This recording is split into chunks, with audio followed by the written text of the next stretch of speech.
Friday Night Racing. On Off the Ball. Brought to you by Horse Racing Ireland. Love every racing moment. Visit hri.ie. Yeah, and you are very welcome to this week's edition of Friday Night Racing. It's Gilroy and Johnny Ward with you for the next 45 minutes or so. If you want to get in touch with us, you can always get us live on the WhatsApp 0879 180 180 180, or indeed, there's only two 180s by the way, not three, or by text on 53106 if you want to talk to us on Off the Ball here this evening as well. It is brought to you by Horse Racing Ireland. Love every racing moment. Follow the Twitter account at HRI Racing for updates and news from the various racetracks around the country, and the hashtag is every racing moment. Johnny, how are you? Not too bad, Ger. What's the story? What's going on in the world of racing at the moment?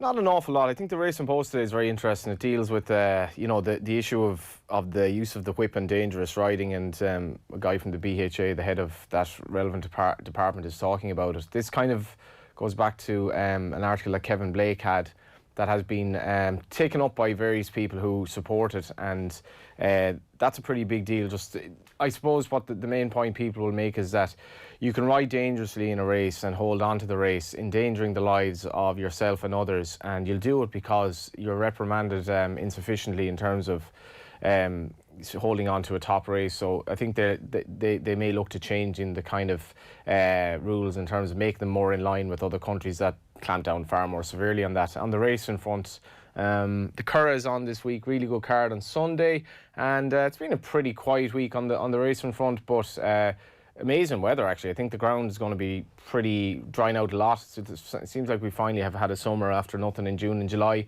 And Cork, the Curragh, Kilbeggan and Downpatrick, so loads on this weekend. How are the dual seasons combining at the moment? How is everybody finding that? Really good, and no reports of any coronavirus outbreaks, which is good because obviously we've heard of cases, particularly in the Midlands, a lot, and I think racing's gone on so long now that people have sort of forgotten about it, but the protocols are still there. Gary Moore was fined for breaching protocols in Britain in recent days, and we've had some instances in Ireland where trainers were reprimanded, but there doesn't seem to be anything happening untoward as of yet, and I think people are being very diligent, and the race programme has gone exceedingly well. Race meetings are obviously going ahead with lesser prize money, lots of divided races, but as a punter, as much as it's not nice to be unable to go racing, as much as a lot of punters don't go racing anyway, every day you seem to have really good action, and often two cards, so everything's gone really well, I have to say. When you see the League of Ireland came back and a game was called off straight away, we've lots of other problems in sport. Racing's been, thankfully, has been pretty great so far on that front. The decision last week to make sure that we're sticking where we are at the moment, in the sense that the pubs aren't going to open anytime soon, how much of a disappointment was that in terms of not being able to go from the 200 to 500 of all the sports? And in fairness to them, they haven't been complaining the way some other sports have been winding the house down about not being able to move from 200 to 500, but of all of them, it kind of felt like the giant racetracks are very well suited to having bigger crowds. But 100% sure, yeah. I think they just probably have to apply rules across the board, like 200 to 500 people at a race meeting. If you visit the Curragh or any racetrack, really, you could see that quickly that's not really going to be a problem. But I haven't heard much from within the sport. I think when we see how long it's been for other sports to come back, and that's the sports that have come back, still no inter-county football or hurling, still no rugby as of yet, I think there's just great relief in racing, that, and the people I've been speaking to as well, as much as we've gotten used to watching it on the box or on your phone or whatever, the programme has kind of come back in quite quickly. They've made up for lost time, so to speak, and horses are running, and horses are running in Britain, and horses are running in France, and the main action is taking place, and it's kind of become a new normal now, I think, in racing, that we're not at the track, but the jockeys and the trainers are. And as for the moment, I think people are probably conscious of the fact that it's an evolving situation, and there's a lot of alarmist kind of coverage out there about the new figures and all that, and I think people in racing are probably apt to just staying quiet now and being thankful for what we have. Yeah, and I think everybody has adapted quite well to the fact that this is what it's going to look like, and if we are all going to progress from this, we need to begin to get back to whatever base camp is, whatever it looks like, where it's the least that we're going to do no matter what the scenario is. It's strange as well, because even if you speak to people who had winners in Galway or whatever, or won big races, you know, Gavin Ryan, Aidan McGuinness, for example, they had superb weeks. Trainers like Mark McNiff, Johnny Murtagh having sensational campaigns. Donnacha O'Brien, who we spoke to recently, winning with his first British winner in a Group Run, winning big races left, right and centre of late, following on from the French Derby. The fact that people aren't there has just become a bit normal, and you know, these races are still there to be won. I've a lot of sympathy obviously for publicans who've had to wait and still are waiting for their businesses to resume. But in racing, as much as I'm sure there is going to be something of a car crash down the road from the racetracks who've lost so much income, I think there's a lot of resilience in racing. We do say that a lot, but the fact that there's been barely a hiccup at all in terms of the programme and racing going ahead, meetings not being abandoned for any reason at all, and you know, real just hard work. People should remember that the foot soldiers in racing, the staff who basically are split 50-50 more or less on gender lines, they don't get paid really well. They work because they love being in horses and being involved in horses, and they have diligently, in a really troubling time when there was no racing, they've turned up for work. They didn't moan or groan about it, and they've turned out their horses in impeccable shape. And you know, the trainers have gotten the show back on the road after so much uncertainty. And you know, I think there's a massive glass half full attitude in racing at the moment, that we are racing, and we've very good racing as well so often, Ger. It's like an avalanche of quality stuff post-lockdown, which has been great. Right, if you want to get in touch with us, you can tweet the show at Off the Ball, or use the hashtag as well, Every Racing Moment, and we'll pick those up too. Now, next Tuesday was supposed to be the 9th Hurling for Cancer match. It has become a fixture of both the racing and the GAA calendars, but unfortunately, obviously, it has fallen victim to the pandemic. Notwithstanding that, there is loads of ways that people can still raise money for cancer research, and I'm delighted to say Davy Russell, who's been centrally involved in this over the last number of years, is with us to talk to us a little bit about this and everything else that's going on as well. Davy, good to talk to you. How are you? Very good, yeah. You're all well? Yeah, not bad. I mean, obviously, every year we love having Jim in to talk to us about what's going to happen with the inevitable match in Newbridge, and the crack that's going to happen, and who's coming this year that wasn't coming before, and all that kind of stuff. But unfortunately, it has fallen by the wayside.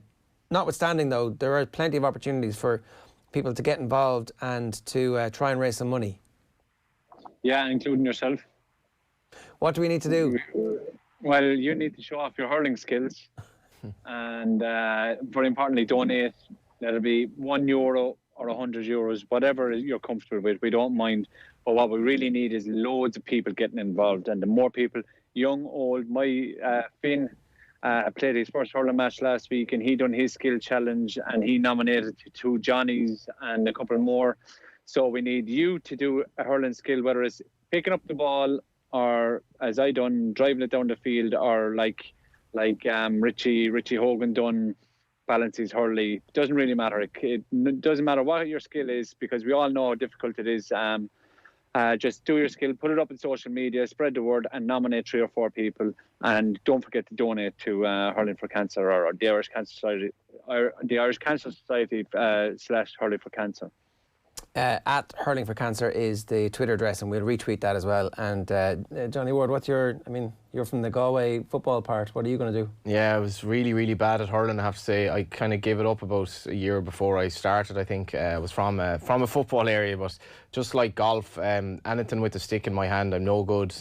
But absolutely, like Davy, massive fan of the sport, and been, watching Galway hurling since, I suppose, the late 80s. Didn't remember them winning the All-Ireland in 87 and 88, so there was this massive famine. I've actually chatted to Davy a bit about hurling from time to time, and you can tell that he absolutely loves it. But I suppose, Davy, Jim Bulger, the work he's done here and just how big this has become is really testament to the man. And also, I suppose, how sport can unite people, because the calibre of men that he's gotten to come and join in and play the game in Newbridge every other year has been astounding as well.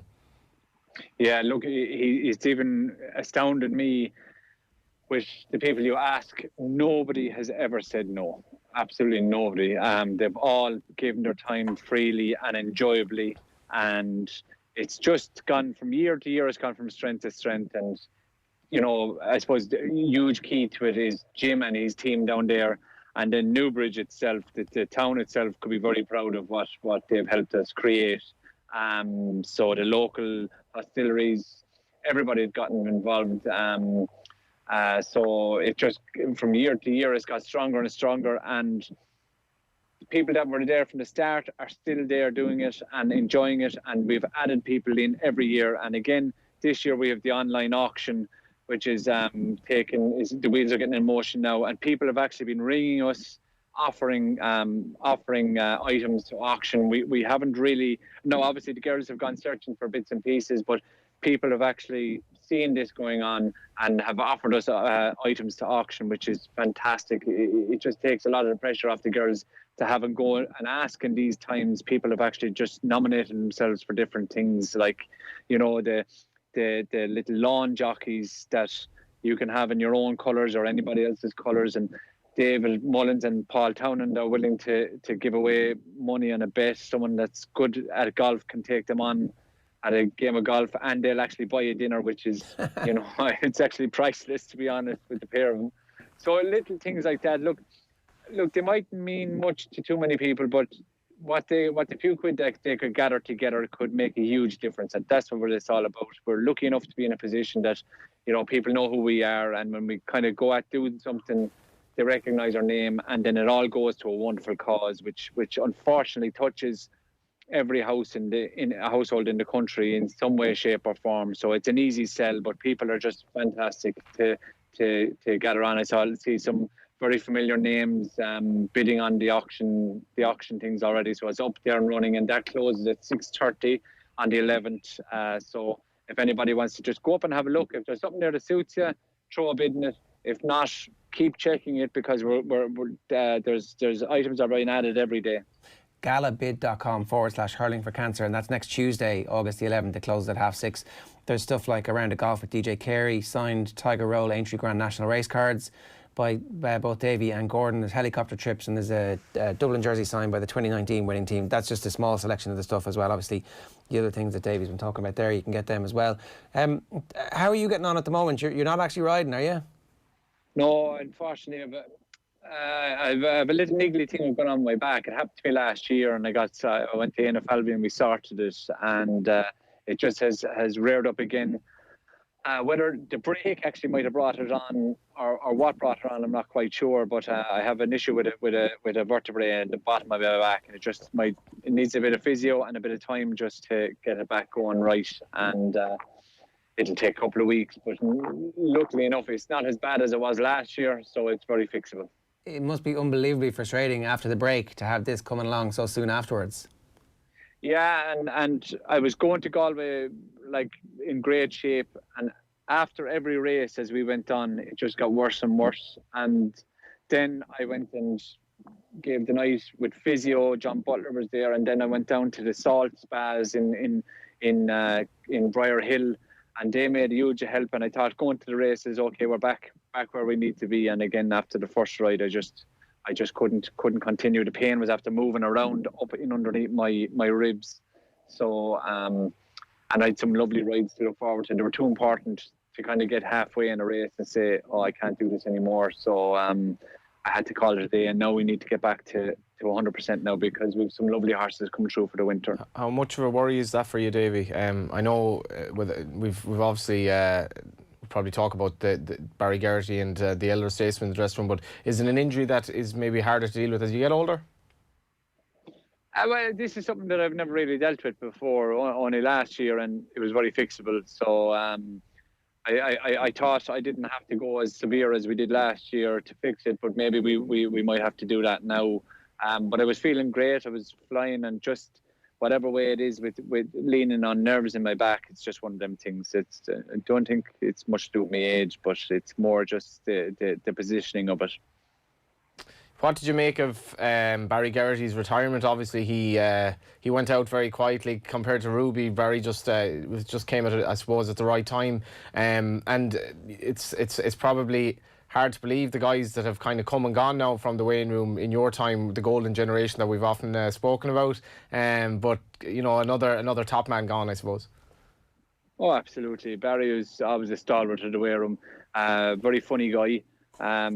Would never really be the centre of much, only that anytime he'd add something to a conversation, you'd want to listen to it. He was very, very intelligent and bright chap, and um, he was just a great fella to be around, a great fella to ride against, and an exceptional talented rider that, the likes of him will be very hard to replace, but look, every time someone retires, someone new is going to step into his shoes, and they'll get the opportunity to do that. But Barry was he was a hell of a good rider. He was shocking brave and hard as iron. Now, he was as tough as nails. I've seen him get some horrendous falls and walk away from him, and his attitude to come back from injury was fantastic. Do you feel like the guy that the young lads can all come up and kind of get advice off now? Because I guess you are among a very select number of the elder statesmen who've been absolutely fine throughout their careers, still going very strong, and you've all these young jockeys coming up. Yeah, sure. Look, I've no problem giving advice, but advice you have to take advice carefully. If you really have an issue and you want someone to help you, that's fine, and I've no problem with that. But if someone lads coming up willy nilly asking stupid questions, or it's hard to. But I definitely have no problem giving advice.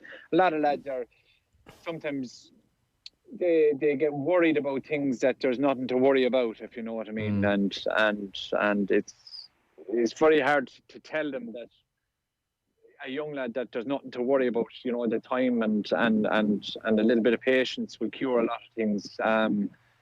They don't often listen to simple advice like that. Advice can often be very simple if you just take it at its worth, Well, if you look back when you started off in your professional career with Ferdy Murphy and so forth, and you were kind of coming back to Ireland, and is the Davy Russell of 2020 going to tell the Davy Russell of 2003 or 2004, give him advice that maybe actually, because when you look at your own maturity, that the way you dealt with the O'Leary situation and became basically one of their go-to men again, you seem to find maturity yourself as you got older?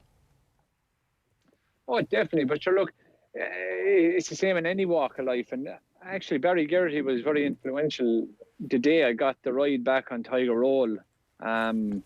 He was one of the guys that I did speak to that day in Cheltenham. It was the last day at Cheltenham. I was after picking up 3 or 4 good rides, and Barry put it very simply to me to continue keeping my mouth shut and ride the horses I'm given.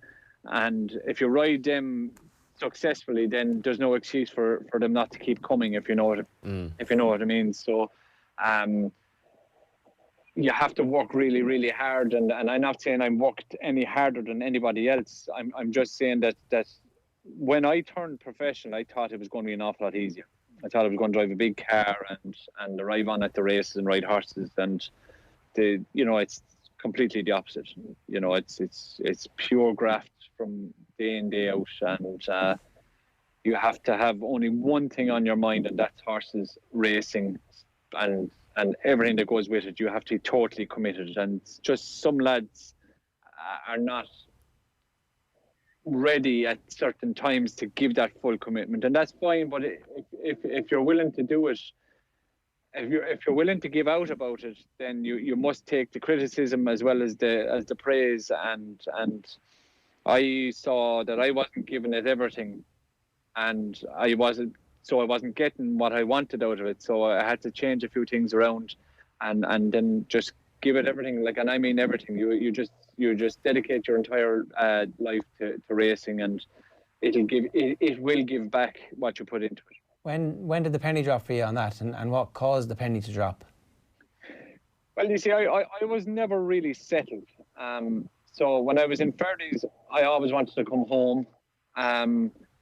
I used to come home at the weekends, and I just wanted to ride horses. I didn't. The work side of it didn't really entertain me. I wasn't. I was just happy just riding in races, and that's all I wanted to do. It didn't sit well with me that I had to take a day off to recover for the week that was coming ahead. So I was kind of a little bit selfish in that way, and then I came back and I was kind of enjoying it and getting loads of rides, and hadn't got the quality, so I had to work a little bit harder on that, and I realised then when you start, I rode my first Grade 1 winner for Arthur Moore as a spare ride, and it kind of, when you ride your first one and you're capable of riding Grade 1 winners, then you kind of need to concentrate an awful lot more and dedicate yourself more to the sport. So I'd say when I started riding the likes of Solwit and Mansoni and them, then it finally clicked with me that, you know, this is bigger than what I thought it was, and it just needs an awful lot more of it, more attention. And what did that attention actually mean on a practical day-to-day basis? Did it mean like not going out? Did it mean eating properly? Like what? How did you change? Was it a mindset thing? Yeah, kind of. You just take away distractions. I wasn't. Mightn't have been the nicest fella to be around now. I was pretty much tunnel vision, and maybe could have for some people might have said I was a bit too much, you know. So then I had to learn in later life to tone that down as well a small bit, you know. And you have to find the mix then between enjoying yourself and dedicating yourself to it, which is a fine art. And I'm enjoying myself so much at the moment. It's hard to describe, you know. And I hope I'm still giving the full dedication to every horse I ride. And Gordon has a lot of different levels of owners, will say, on what from syndicates to Jigginstown are the likes, you know, Philip Reynolds and Chris Jones and all them lads. And I like to give the lads that are on a horse in a syndicate the same ride as I would, whether it be Philip Reynolds or Chris Jones or any of these big new owners that he has.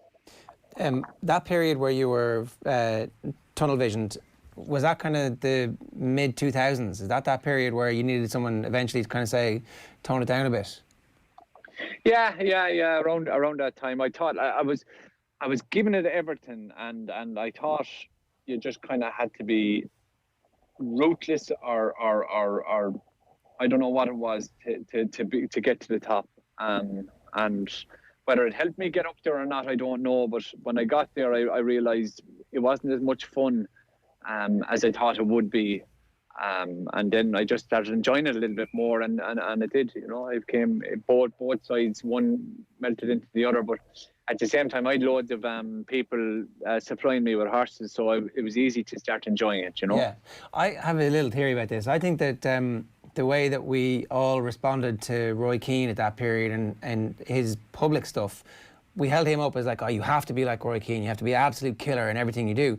But what we didn't know in private was Roy Keane was going out and having crack with his teammates the whole time. That actually there are two Roy Keanes. One is kind of funny in the dressing room and very relaxed, and the other one is this one who comes out after a match, still blood boiling, going, it's kill or be killed, fail to prepare to fail, all that kind of stuff.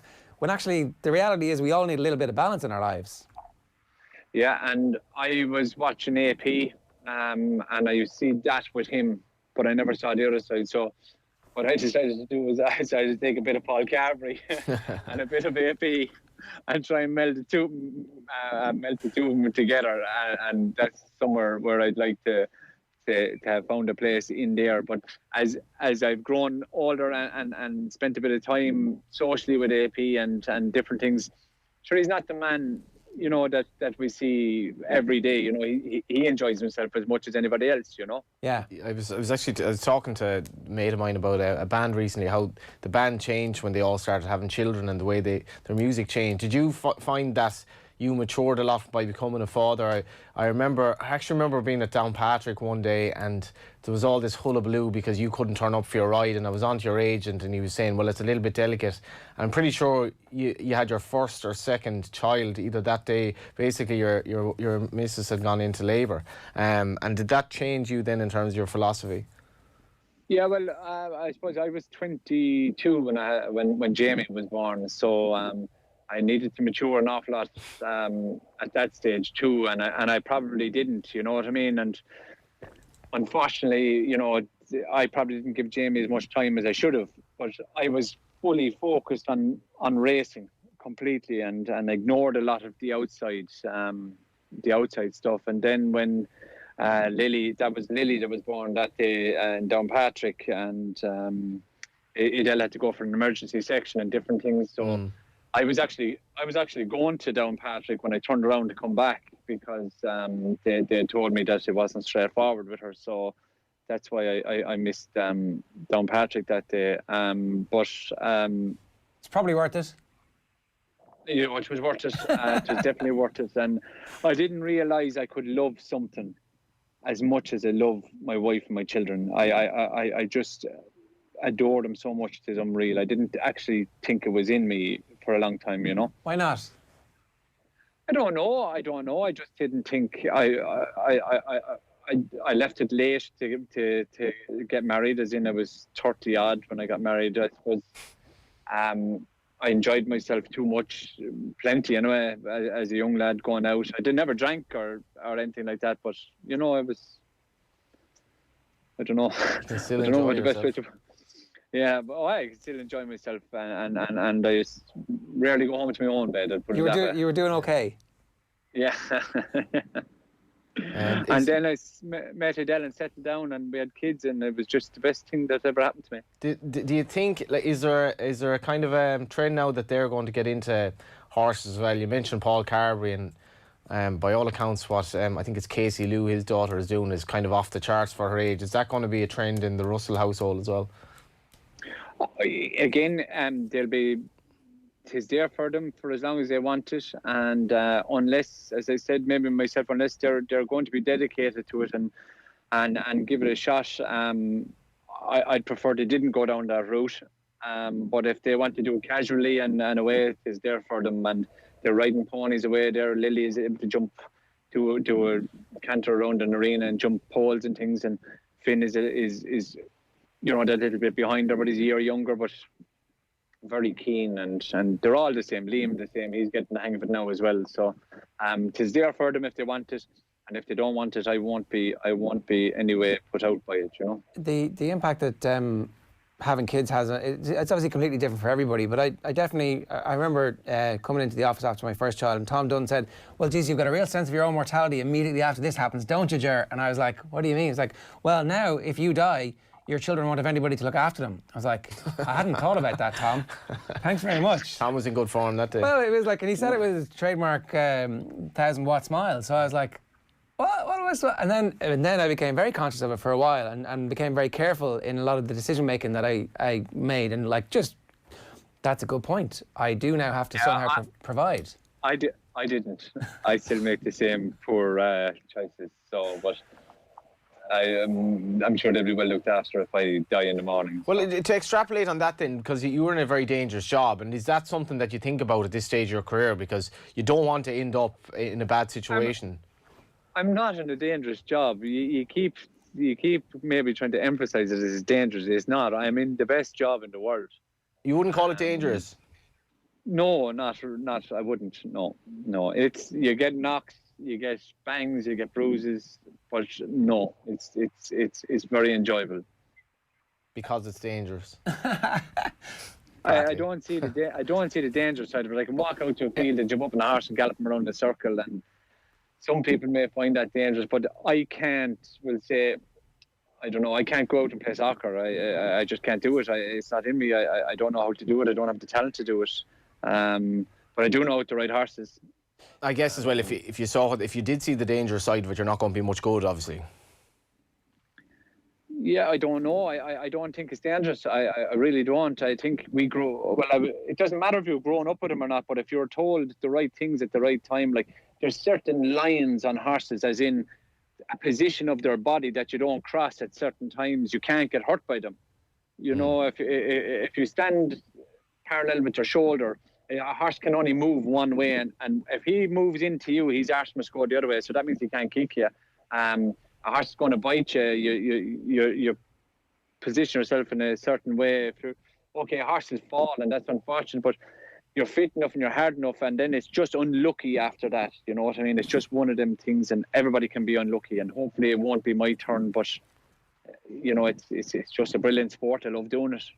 It sounds like you're gearing up to do it for as long as you possibly can. I'd do it till I was 100 if my body would leave me, and if Gordon Elliott and a couple of owners would leave me, but that's not going to happen. So whenever we feel like that I'm not riding the same consistent level all the time, then I'm out. It's obviously very hard, like, say you feel like you're at that same level, but the quality of horses that you begin to get diminish and your return starts to diminish. Would that be something where Out. Yeah, you don't want to be pushed as well. You want to probably say, listen, I don't want to be pushed out. I don't want to be the fella that they're saying, "Jeez, he should have given up 10 years ago, 3 years ago, 2 years ago, 5 years ago." So I don't want. I thought this year I wanted to have a go up in champion jockey. I thought with the lockdown, it might suit us that Gordon's horses might just rattle off there, and we might get a bit of a head start on them, and that didn't happen. The horses just didn't fire, and early on they're firing now. But I would love to have, for me to be champion jockey, I'd have to have 10 or 15 winners gone on Paul Townend and get him to chase me, rather me chasing him or maybe being 2 winners ahead of him. That's not good enough. You know, you need to be, with the power of Willie Mullins, I'd need to be 15 winners without doubt ahead of him and gone out the gate, and then the power of Gordon behind me for the winter to push that through. And I'm not saying I can't be champion jockey. Of course I can, but it's not going to be as easy. It'll definitely be harder now. We spoke about this with Geraghty as well. He basically said he didn't think he was any inferior this Cheltenham when he had 5 winners. Then in 2003, I think, when he had 5 winners. When was your peak as a jockey? Is it now, or have you been on a consistent level for, say, the last decade or so? Sure, I don't know what the figures say. I've been second in the championship a number of times, and there was a lull there at one stage. I think I finished third. If I haven't won it, I finished second or third. So, you know, I don't know. Numbers wise, have, you know, gone from kind of 120 odd to kind of 70 odd. So I don't know whether I was absolutely humming there in kind of 2007 or 8, or whether I'm riding better now. I don't know. I feel I'm riding as good as I ever have. I can match with anybody that's out there. So is there any what's the difference between a 40-year-old jockey and a 20-year-old jump jockey? A 40-year-old jockey is going to be better. How? I think I think a jump jockey. Well, I think a jump jockey kind of doesn't become himself until he's kind of 30 odd. Right.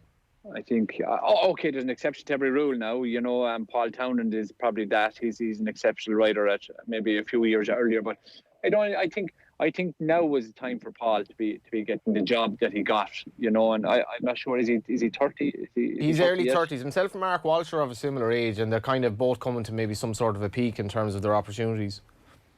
Yeah, and I'd say they're of the right age to make most of them opportunities. So I'd say a jump jockey doesn't. Desi Hughes used to always say it. He said it for years. That a jump jockey to late 20s, early 30s doesn't come to his own. Paul Townend's going to be texting you after this, Johnny. He's 29 until September. Yeah, so I would have said he wasn't 30. It's August, yeah. And then you have Jack Candy then, who's very, very young and looks like he's going to be a very mature jockey before his time. But well, he's mature because he's had 4 broken legs already, and you're saying it's not dangerous, but like he's kind of the light of that.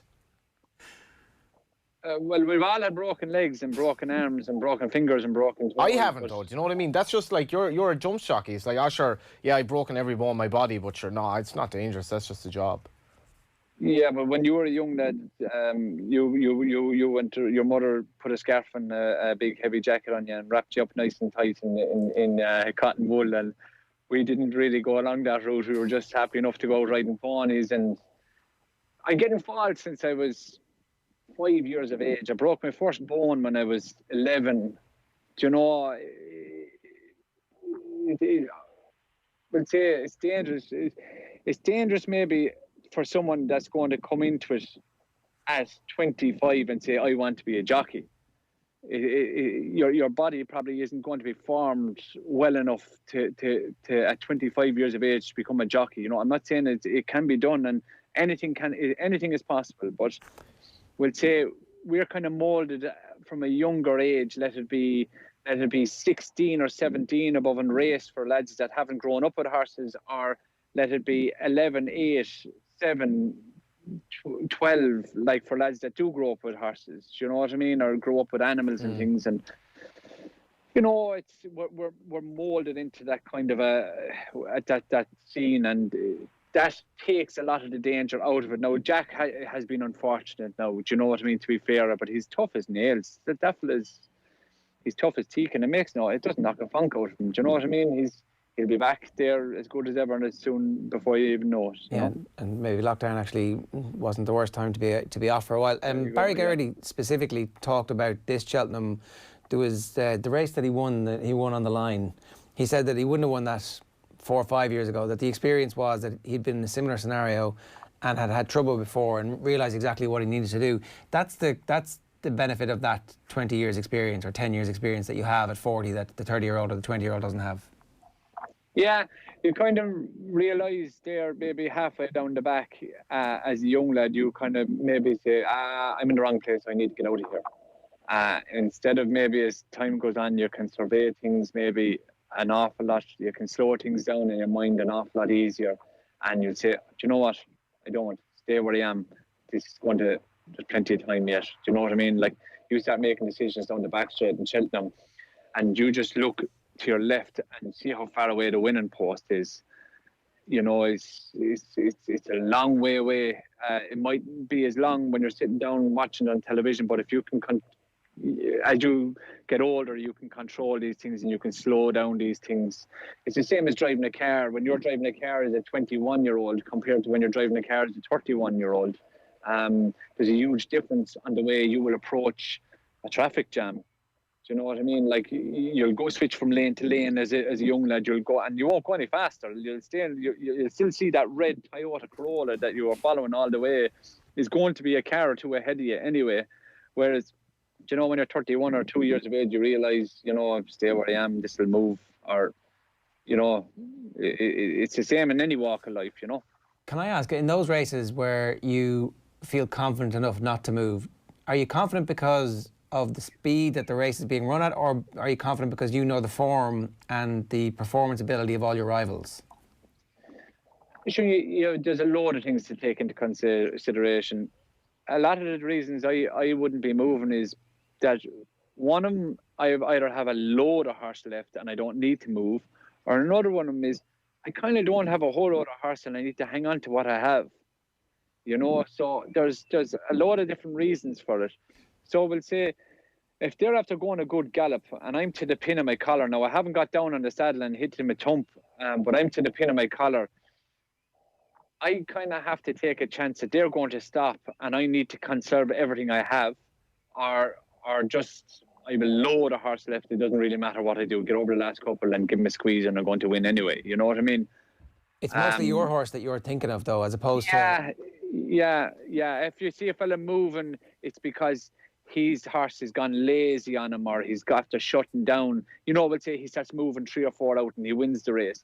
The reason he started moving 3 or 4 out was either his own horse was giving him the signals, or that's the feeling he was getting from his own horse, or maybe he saw someone else in a bit of bother and he needed to go. There was gaps probably opening that you didn't feel were going to last too long. So when the gap opens and you either take it or you don't, like, you use it or lose it.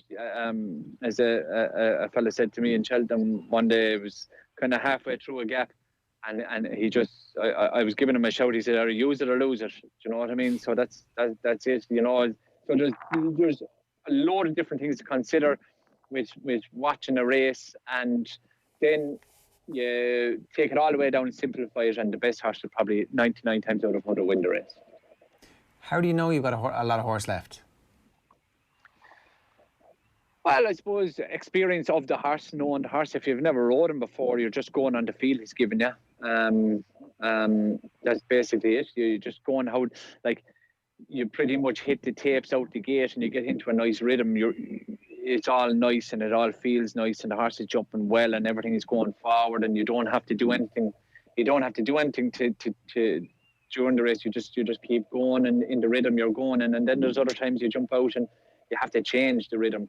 I saw Donna Myler do it the other day in Sligo. He jumped off maybe second last, and over the first 2 hurdles like that, he ended up in 4th or 5th. They weren't going quick enough, and next thing his horse was off the bridle. I thought it was a lovely bit of riding out of him, you know. You can actually see in the middle of the race, this is what happened to get him back into a scenario where he's given himself a chance to win. Yeah, well, he if he had to stay second last for any longer than he did, I don't think he'd have won the race. It'd be an interesting watch to watch for your own benefit. The horse, Bua Boy, I thought it was a lovely bit of riding now. I really did. He changed it straight away like that over the first two hurdles. He just let his horse run into a position. They didn't go very quick. And he went from being... They weren't going very quick. The position he jumped off to be in, I don't think would have worked to the position he ended up in. Now, whether that's just instinct, I don't think he sat down mentally and made that plan. That's just instinct, and some guys have it and some guys don't. Yeah, it's always really interesting to hear how these races are won and lost. I've a text in here from Paulie St. John. Says, do you remember any specific race where you were up against Barry Geraghty and he was particularly talented? Yeah, this year at the Cheltenham Festival, everywhere I went in the attempts, he was there. The two of us were doing the exact same thing the whole way through the race. We arrived there at the exact same time, and he beat me on Gordon's horse, JP's horse. His name escapes me. Sorry, the Burley, is it? Sorry, the Burley, yeah. Yeah, I rode the storyteller. We done exactly the same thing the whole way through the race, and he just got the better of me there. And there's nothing you can do, right? It's just, this is... I ticked every box, sure. I done everything. I winged hurdles. I sat when I needed to sat. I moved when I needed to move. I took it up, going to the last. Like, it was just, you just couldn't ask for it. 999 times out of 1,000, the storyteller wins that race. And we were just beaten by a better one. That was it. I could not have done a single thing different. I don't say, I mean, I should have probably done something different. I didn't win the race, but I couldn't see what I needed to do different. I can't see it. And last question on that then. Are you okay immediately afterwards, or are you a sore loser about that one? Because that one... No, I'm okay. I can't do it. I sat in the ring and I met Kieran McManus and a few lads on the way in. I said, well done. You know, I said, jeez, I could see him the other way around. And one of his buddies says, she wanted to give you the prize money or something. And it was like,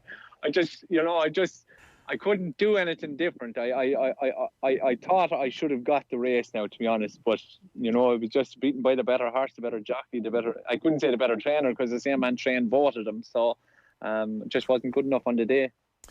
Last question for me. Are you putting a clock on it in terms of when you think that time might come that you're still in the top tier and it's going to slip? Or are you just playing that one by ear for as long as you can? Oh no, we'll play it away there, and once there's good horses, as you said yourself, if the quality of horse diminishes, I'd say, you know, that's a big indicator anyway. But I don't believe too much in clocks and numbers and figures and all that. I kind of just play it as I play the cards I'm dealt, you know. There is that thing, like as you mentioned, you know, he should have retired a couple of years ago, and it has been said about various jockeys. It certainly hasn't been said about you. What I'm intrigued is, will you go out in a blaze of glory after winning a Grade 1, or will you go out quietly on a Tuesday in Tramore? I like Tramore. It's one of my favourite tracks. I was there the day you rode a double after losing the O'Leary job, and you got a great reception. Oh, great people, sure. That's the beauty of our sport. We actually have probably the best fans, and a lot of people don't realise how good our fans and how dedicated they are to the sport. They turn up in the depths of winter to support it, and then when the sun is shining, they put on the shorts, they'll sit back and have their few drinks, have a couple of bets. And even back in the day when there was no television and there was none of this carry on, it was just great men to read races and go racing, and women of course as well. You know, some of the best people in racing are as much men as they are women, and it's just there's some great people, and they don't need to sit on a horse. They don't need to have ridden a horse or done anything with a horse. They're just some people can get it naturally, you know.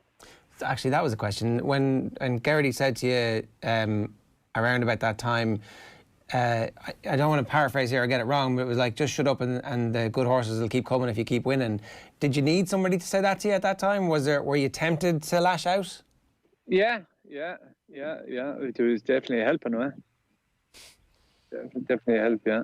It kind of stopped you from having a moment Yeah, having a throw my ties out to the pram or something stupid. I knew it wasn't the right thing to do, but sure, like we all know it's never the right thing to do. But sometimes we do the stupid things, and that's why we're not working in NASA. You know what I mean? That's why we're riding horses. The thing that I think what Davy deserves a lot of credit for in that regard is Jigginstown effectively abandoned its operation of having a retained jockey. It now uses the best available. And to my mind, I don't see why I don't agree that an owner needs a retained jockey at all when he has like loads of different stables. They obviously went to Brian Cooper after that and did various things. And effectively, you were wronged at that time. To my mind, I thought they may have wanted Brian Cooper at an early age, and to think that they kind of went to Brian Cooper, what was that, 6 or 7 years ago now, whatever it was. So you'd still an awful lot more to give, and you weren't even a veteran at that stage. And I think they got it wrong. But despite all of that, and despite probably 1,000 people telling you you've been wronged here, you shut up and you got on with it, and you got the good rides back.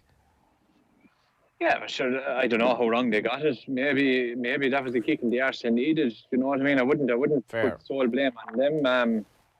And I suppose the thing that I love about Jigginstown and the O'Learys, the first man they called on was me. They never. It must have been something that I was doing that was annoying them, but it definitely wasn't my writing. So, you know, we all knew that afterwards. So it probably could have been the kick in the arse. And I don't know what it was because I didn't ask them. And whatever it was, and that's it. But I don't think it was my writing. So then it must have been my attitude or something. I'm only guessing again. So, look.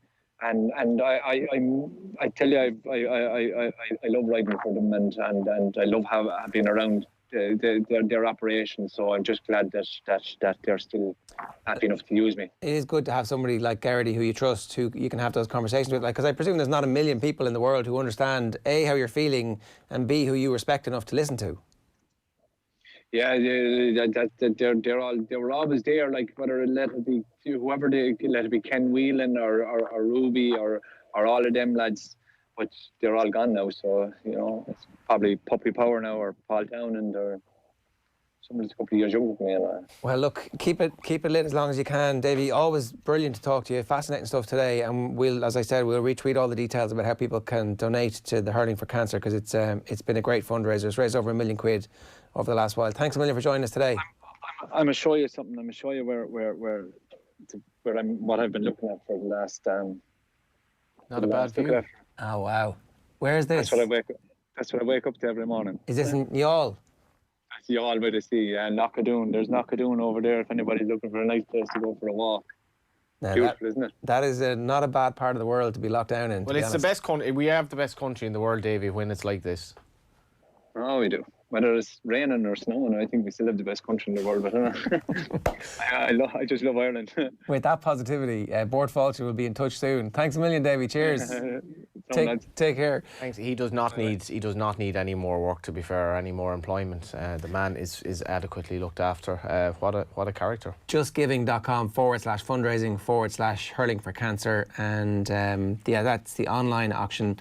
Is galabid.com/hurling for cancer. Basically, if you Google Hurling for Cancer, all one word, you'll find all of the details that you need for it. But as I said, you can also buy limited edition cool slitters signed by a host of Hurling for Cancer stars. They're £25 and they're available to buy on the Gala Bid site. This is Friday Night Racing, brought to you by Horse Racing Ireland. Now, Josephina failed to land the hoped for 2 in a row, Johnny. Is it too much to ask for 2 successive weeks? Obviously it was. Finishing third at Kilbeggan last Saturday. It means ran a good race. Yeah, Tony Mullins won the big race in Galway on the same day with the filly Princess Zoe. Fortunately, I didn't go for her. But anyway. I mean, there was this other horse that won another race that I could have won on, but I didn't. I'm just making the point that his stable may have won the big race at Galway that day. That's like finding a ticket on the ground in a casino and going, oh, if this had been for a different race, for a different bet, I could have won. I think you're slightly overplaying it here. Josephina finished third after a couple of mistakes. Okay. Possibly should have won, but didn't. We all should have won some races. The Tote Irish Injured Jockeys Fund remains on €1,890. The question is, can Johnny use this week's €100 tote bet to nudge the fund over the £2,000 mark?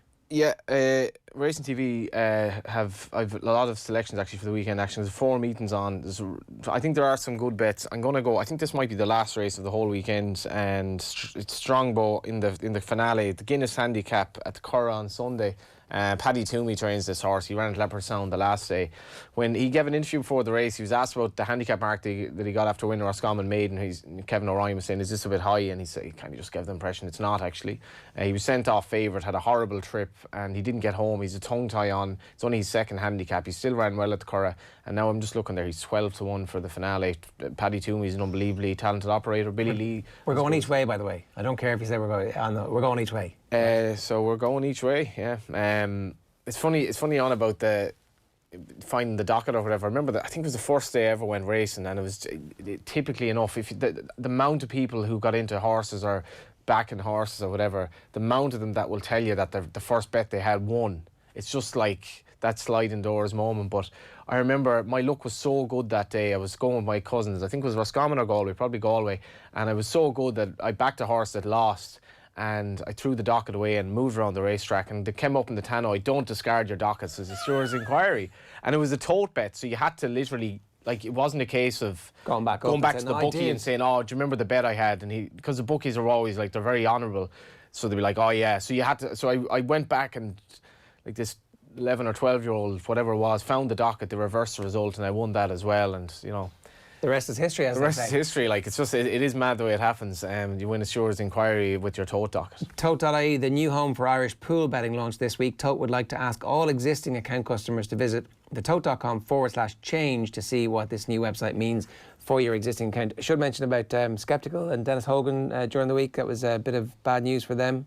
Just for James McGauley and his uncle Jim Goff, I don't think people really realise this was a movie, this story. It just does not happen on the flat anymore. It's literally, talk about rags to riches. A horse that was basically discarded by a massive operation from the Middle East, with all the oil wealth and all the money that the UAE inspired Godolphin has, and all the money that they spend on horses, and they basically try to buy success, and they invest so much money in Ireland and Britain, and they threw this horse away because he had breathing issues.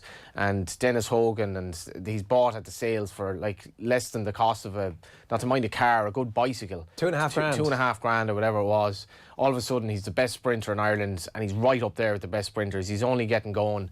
And I don't know, I don't really get emotional about horses dying, but I just thought this was a horrible, stupid conclusion to something that should never be like this. But that's the game we're in.